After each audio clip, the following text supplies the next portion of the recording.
Well, hello lovely ladies and gents. Thanks for tuning in to our next little mini masterclass. Today I'm going to show you how to make these gorgeous little simple, very simple modern embroidery projects. So these little necklace blanks are laser cut by us. We've just started with 3 little simple designs. And the idea is that you use your embroidery skills, so just your needle and thread, to make yourself some jewellery. So I'll be taking you through step by step on how to make your own little necklace today in our class. I'm Helen Stubbings, the designer of the Hugs and Kisses brand. We've been around since 2001 and we specialise in all things stitching and quilting. So normally more things like embroidery, stitchery, applique and English paper piecing, but we've also now developing new products that use your embroidery skills and your threads and everything you have in your stash, but to make everyday items just with a little bit of difference with our laser. So today we're going to take you step by step how to do that. Now, if you've pre-ordered a kit, hopefully that's on its way to you now. If not, you can order the kits for our 3 different styles available. They come in these little boxes like this. So we have 3 different ones at the moment. Okay, and it tells you on the back what each kit is. So this is the heart necklace here with the little heart, and that would be this one. So I'm just going to bring that nice and close. So it's a little cross stitch heart. And then in your box you have your colour photograph, the necklace blank, so that's on lovely raw ply timber. It's got a really rustic sort of feel to it, and it's a 3mm raw timber. Okay, and all our little holes have been laser cut in there ready for the design. You also get a piece of adhesive felt. We're going to use that for the backing to cover our stitches and thread ends at the back. And you also get a necklace chain and a little jump ring so that we can join our chain to the necklace and it will hang flat around your neck. So these are great little projects to do with children, or just a little 5-minute gift. They're very quick to do, they're not very expensive, and they're a lovely little gift whether they've been stitched or just given as is to another stitcher as a gift. Okay, so the materials you need today would be very simple. You just need to go to your thread stash. If you buy the kits from us, we're not including a thread because you've probably got plenty of in your stash. If you don't, then when you order the kit, also order some threads. Ask us to choose some threads. I've just used a stranded thread in most of mine. We've designed the holes in the blanks to fit a number 7 or 8 crewel needle. So that's like a Hugs and Kisses stitchery needle. So it's got a nice sharp point and a nice big eye to thread, but the width, the diameter of the eye will fit through the holes in our blanks quite nicely. So you can use up to 6 strands of a stranded thread. That's any brand like this that come with the 6 strands in a skein. You could use a pearl thread. This is a pearl 16. That's a little fine. I would probably use 2 strands, but you can also use a pearl 8 or a 12. A 3 is probably going to be too thick to fit through the holes. But just experiment with the threads you've got and the needle you have. You want it basically to still pass through the hole in the blank easily, but fill the space so you're not seeing too many holes in between your stitches. You want that heart cross stitch, for example, to be nice and solid. Okay, so while I get myself ready to make our first one, if you're watching this live in a class, welcome. Put a comment below where you're watching from. I'd love to see where around the world you're watching. I've travelled to teach to a lot of places, and it's always nice to know where you're watching from. If you're not watching it live and you're watching a playback, you might be watching it on Facebook or on our YouTube channel. So please subscribe if you're on YouTube, and that way you'll get notifications of any more classes that are coming up. Or follow us on our Facebook chat page so you don't miss out there.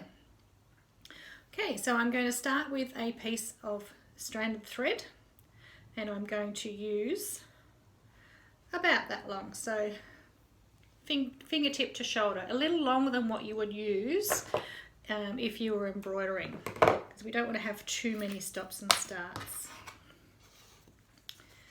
Then I'm going to get my stitchery needle and thread. Now, because I'm using 6 strands, it's going to be fairly chunky to thread through this needle, but it can be done. Did you just notice how I did that? I'm going to do it again. So I pull the thread back between my thumb and finger and pinch it closed. I can't see it, but I saw where it went. Then I take the eye of the needle and just push through onto that thread, and hopefully they will all go through.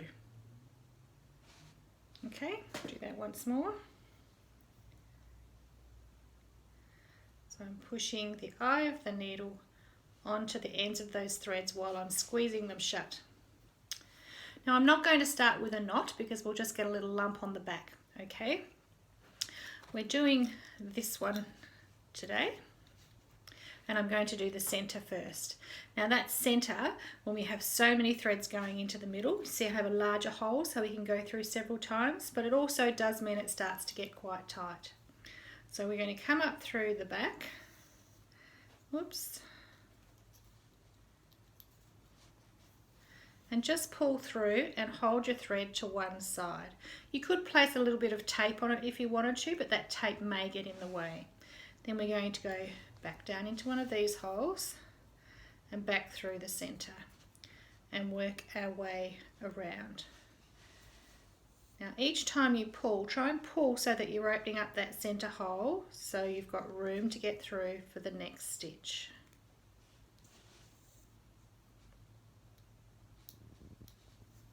We don't want to catch the stitch before when we come into that center hole, because it may distort the threads and split them. Okay, if you can't see where your hole is, just turn to the back and have a look.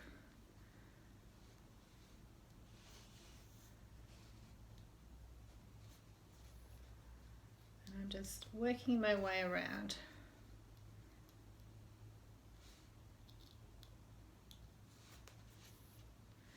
Pulling it as firmly as possible and coming back up through the center without catching any of the stitches before.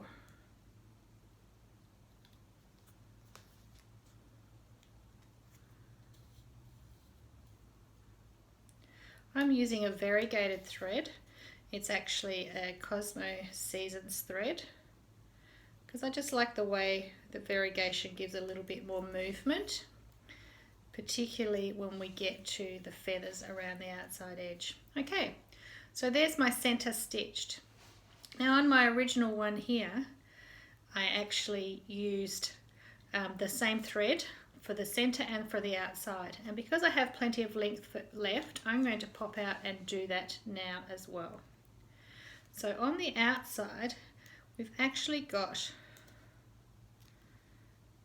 a little fly stitch. So a fly stitch is like a Y or a V. So we have a V like that and a stitch over the end there. So if you can look at the holes here, you've got 3 holes that make a V. So I'm going to come up in one, go down in the opposite, and then before I pull my thread all the way through, I'm going to come up at the bottom there, and that catches it like a V. Okay, and then I'm going to go down to the next center hole like that, and that's my first fly stitch, so it's like a Y. Now I need to come up and do my second one, so I come to the next hole there, okay, lay it down across to the opposite side and then up there in the center and pull it nice and tight. And you can see now I've got a second Y. So if I take that through to the back, there's my second Y. Okay, just in case you can't see that, see there's actually 3 rows of circles around here. The outer row, the middle row, and then the inner row. Okay, so each of our stitches are coming up and down in the 2 outer holes and then locking down in the center row. So my next stitch, I'm going to, you can either poke around on the back or you can turn it over and have a look to find your hole. Up and down at the 2 tops of my Y, up in the center, and back down in the middle.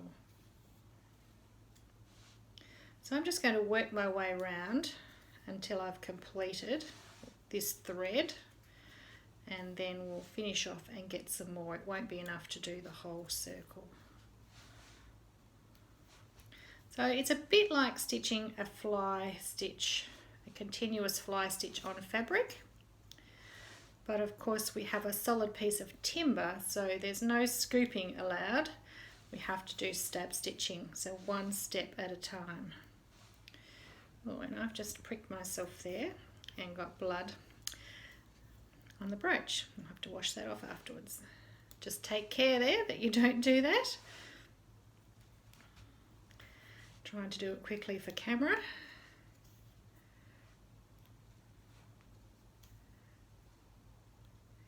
This is a dangerous pastime, stitching. Quite often blood involved, but I didn't even feel it until I saw the spot on there.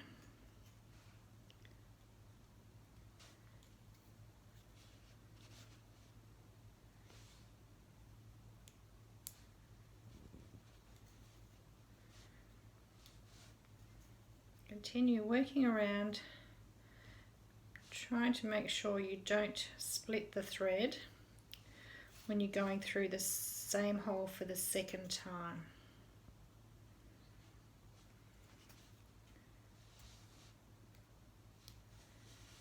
Okay, I'm not going to be stingy here. My thread's getting fairly short, so I'm going to stop there. Now on the back, I'm just going to run it under a few of the stitches, just like you would on fabric, and then I'll trim that off. My first tail is still there and it's not caught down very well yet. It's almost caught it down, so I'm just going to leave that for a bit longer and get another length of thread.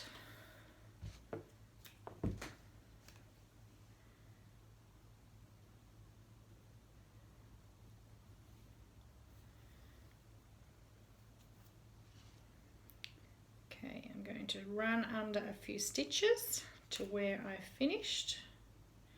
Oops, that's the wrong end. Sorry if I just moved off camera there. So running under my stitches, leave a bit of a tail, and then I'm going to continue here where I left off. So I need my next hole.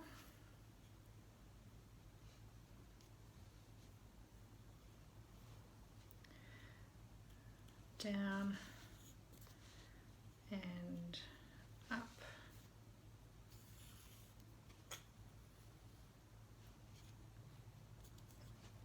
Just make sure you keep your 6 strands nicely even. I possibly should have stripped my threads before I started, so they're all laying side by side. By stripping the threads, what I mean by that is with your 6 strands, you take each strand out one at a time, and then lay them back together, and that just prevents a bit of tangling and twisting.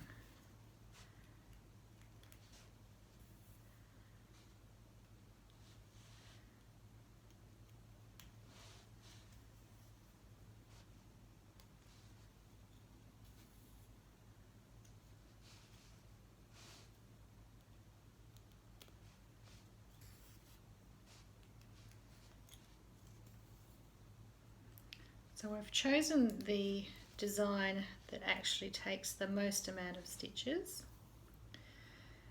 If you just wanted the most simple design, then it would be the cross stitch one. So this one here, that one wouldn't take you very long at all.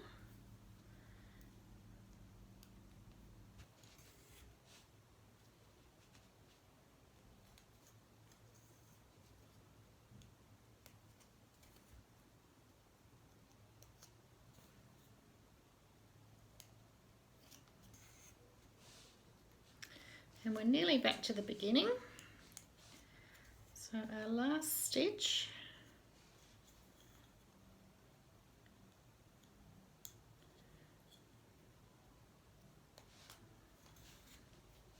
we will finish by going into the very first hole there, and we've got a complete fly stitch chain around the whole shape. So I'm going to finish off my thread by running it through some of the stitches, and I'll trim those ends as much as possible.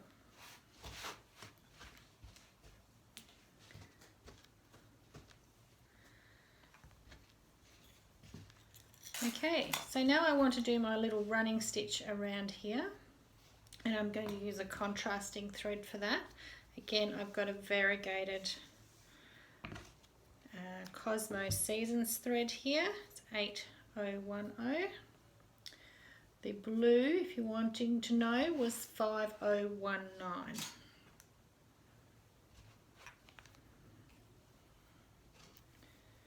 So I'm going to thread.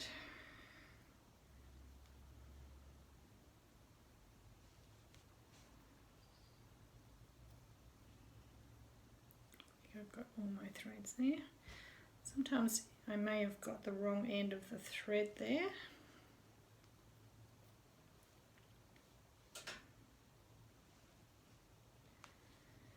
Or you can also try turning the needle around if you're having trouble. Oh, which I am having trouble on this lot.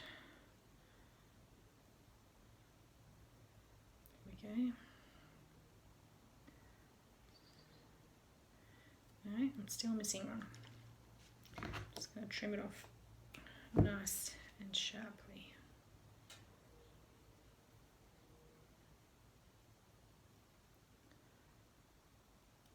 There we go.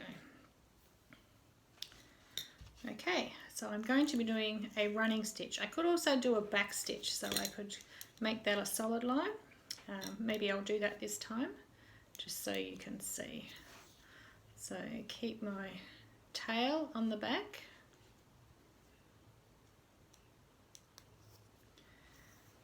To the next and to the next. So if it was a running stitch, I'd just go then into the next one. To do a solid line or a back stitch, I'm going to go back into that hole, which means we have to get 2 lots of thread through that hole, but it is possible. Just pull it nice and firmly so you open up the hole again.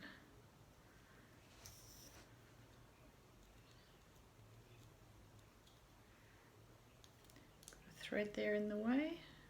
I just don't want to catch it and pull it through, so just move it to the side. And again, go over it.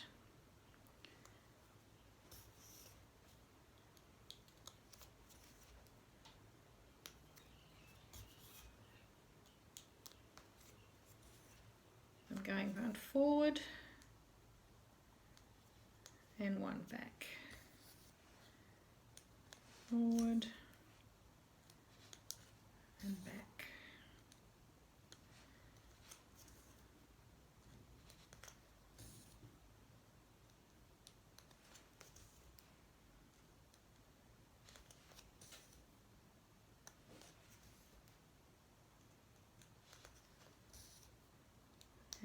back to the beginning. So one more stitch is going to have to go in the same hole as the first one. Try not to catch that thread and pull it through and through to the back. And then we've completed our circle. So now I want to tie off this thread. I'll just run it under here. And then I'm going to trim off any thread ends. This one here was our starter, so was this. So it's been caught with some other stitches, but I'm just going to leave that there flat because it's not caught in that well. Alright, so there's our stitching finished. Now we just need to finish it off. So we had our little bit of felt. This has got an adhesive back on it, so we just want to peel that off. A little bit tricky. They've been die cut so it's very even on the edges. Some nails will help. And then you're simply going to cover all your stitches with that felt. You might like to get some wonder clips and just hold it down firm until it gets a good grip. But you can see there all your stitches are secure and covered now. So the last step to finish your little necklace is to take the jump ring, and you need your pliers, so just some jewellery pliers or pin nose pliers, and you just need to open that up so that you can pop it over there, and then use your pliers to close it up again.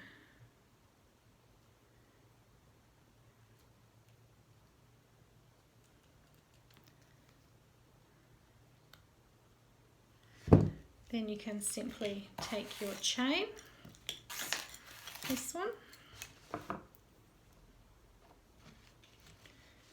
pass it through the jump ring.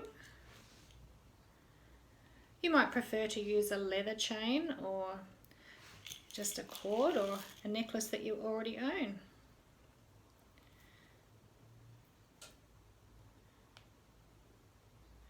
There's lots of different ones you can get. Okay, and that will mean that your necklace will sit flat and nice when you wear it and show everyone your own masterpiece. Okay, so if you enjoyed that, don't forget you can order your kits from hugsandkisses.net, or we'll put the links in the comments below once this has been uploaded and finished. We've got lots of other little mini masterclasses, so please search them out either in the class schedule, or if you're not watching it live, then on our Facebook page or our YouTube channel. We'll put all the links up for that as well. There's lots of little masterclasses and tutorials that you can follow to learn. Little hints and tips. But I think this is a great project. It's great for isolation. It's great at any time to do, as I said, for a gift, quick gift for a friend, to wear yourself, to show off your handiwork, something that you've made with your own hands and your own care and love. Also great for the kids to make gifts for other people. We're starting off with 3 different designs, but we hope to add more to the range over time, and we hope you love them. If you love this video, don't forget subscribe if you're on YouTube, or like it if you're on Facebook, and follow our page so that you can keep up with what we've got to offer. Thanks for joining me, and have a lovely day.